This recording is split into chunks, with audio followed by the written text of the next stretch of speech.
Alors, merci d'être avec nous sur le plateau, Maître Brigitte Mensa. Bonjour. Bonjour, Lady. Vous êtes avocat, mais vous n'êtes pas là en tant qu'avocat seulement. Mais j'ai envie de dire que vous êtes à la fois défendresse des droits du réseau Femmes Paix de la CEDEAO. J'ai manqué quelque chose? Défenseur Oui. des droits des personnes en situation de handicap. Très bien. Et puis, vous êtes là aussi en tant que présidente du comité d'organisation du FESPADIA, qui est le festival Panafricain des différences d'Abidjan. Bon, c'est donc en Côte d'Ivoire. Ceci, donc, à l'initiative de Entreprendre avec sa différence. C'est une association ou une entreprise? Non, c'est une SARL portée par M. Roger Gouria-Jacob, qui en est le directeur général, à caractère social. Alors, nous saluons bien. Nous le saluons bien pour l'avoir eu au téléphone. Merci à vous, monsieur, de nous avoir mis en relation avec Maître Mensa, si présente. Où et quand et pourquoi ce festival?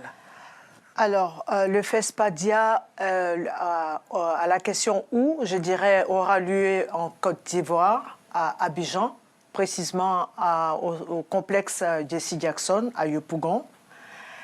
Et ce sera les 15, 16 et 17 septembre 2016. Quoi de particulier? Qu'est-ce que l'on va constater? Qu'est-ce que l'on va découvrir pour celles des personnes qui se rendront sur place? Alors, ce festival a une particularité parce que c'est un festival qui a été conçu et qui sera animé par des personnes en situation de handicap. Les personnes en situation de handicap ont décidé, par le biais d'Entreprendre avec sa différence, de montrer à la société qu'elles peuvent aussi participer au développement, que c'est des personnes qui peuvent prendre part à l'émergence de nos États et qu'on a malheureusement tendance à oublier. Donc ces personnes, pendant 3 jours, vont montrer leur savoir-faire, vont réunir sur une même scène des artisans, des artistes, et des industriels en situation de handicap qui vont montrer au grand public leur savoir-faire. Il n'y aura pas seulement que les expositions, il y aura aussi des panels de haut niveau qui vont porter la problématique de comment on finance. On peut avoir un financement alors qu'on est en situation de handicap. Et on finira évidemment par une apothéose qui sera animé par des personnes en situation de handicap, artistes, musiciens. Un grand concert sera fait, un méga giga concert, comme on a l'habitude de le dire. Un méga giga concert. Personnes en situation de handicap, venues de Côte d'Ivoire et puis de l'Afrique. Merci pour ces premières précisions. Je le rappelle à ceux qui prennent l'émission en retard, nous parlions du FESPADIA. C'est un festival qui laisse la place entière aux personnes en situation de handicap. Est-ce que vous avez vous-même, à titre personnel, un message à faire passer, tant sur la situation des femmes que sur celle des femmes en situation de handicap elles-mêmes? Oui, mon message, il va porter sur l'autonomisation même de la femme en situation de handicap. Et la femme, tout à l'heure, ma sœur parlait des femmes qui sont violentées pendant les crises. Oui. Mais imaginez la femme handicapée. Elle est encore 2 fois plus en danger. Oui. Parce que les autres peuvent peut-être se cacher, mais celle-là, elle ne peut pas se cacher. Elle est beaucoup plus exposée que les autres sœurs. Mais au-delà de cela, l'autonomisation des femmes handicapées, les femmes, elles sont généralement mères célibataires, parce qu'on ne sait pas pour quel motif les hommes en ont honte. Ils sont bien d'accord pour venir faire un bébé. Ils offrent les enfants. Et ils partent en courant. Et ils partent en courant. Et ce sera même l'une de nos thématiques au cours des ateliers que nous allons tenir. Comment la femme peut être autonomisée pour prendre en charge, la femme handicapée, pour prendre en charge les enfants qui lui ont été laissés par des messieurs que je n'oserais pas qualifier de... Vous faites bien. Vous faites bien. C'est donc politique votre présence au sein de ce réseau de la sécurité de la CEDEAO, maître?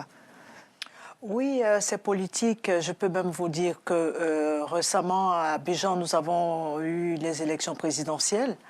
Et j'avais omis de dire aussi que, à l'une de mes casquettes, je suis aussi présidente d'une association qui défend le droit des personnes en situation de handicap, qui s'appelle le MICH.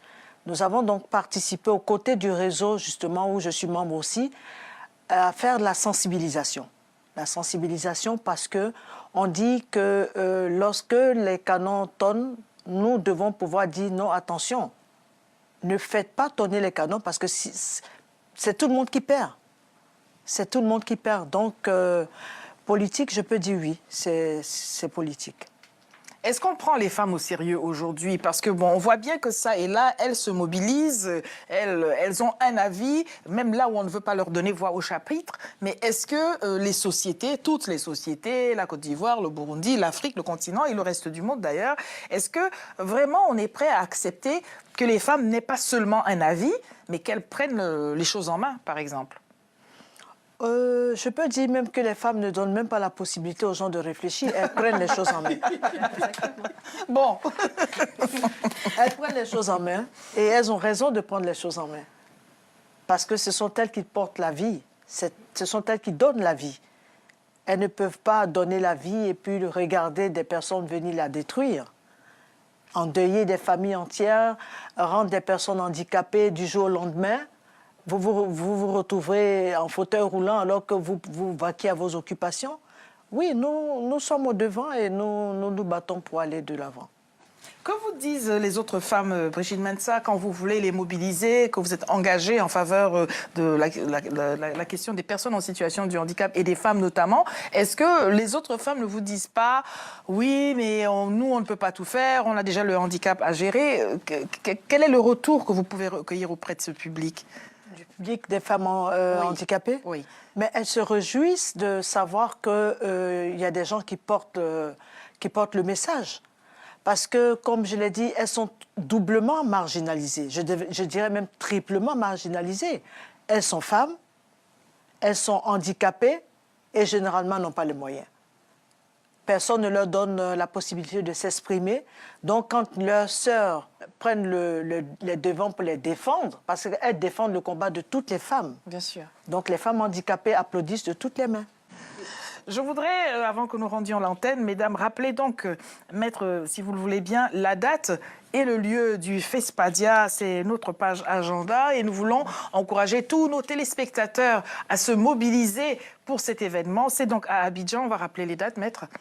Oui, le FESPADIA va se tenir les 15, 16 et 17 septembre 2016 en Côte d'Ivoire, au complexe Jesse Jackson de Yopougon. Voilà qui est dit, que personne ne dise « je ne savais ». Maître Mensah, vous êtes arrivé de Lyon, si je ne me trompe pas, du sud de la France. De Besançon. De Besançon, tout à fait. Vous avez fait tout le parcours pour venir parler à nos téléspectateurs et nous espérons, madame, monsieur, chez vous, que cela suscite la réflexion, tout ce qui a été dit ici. À demain.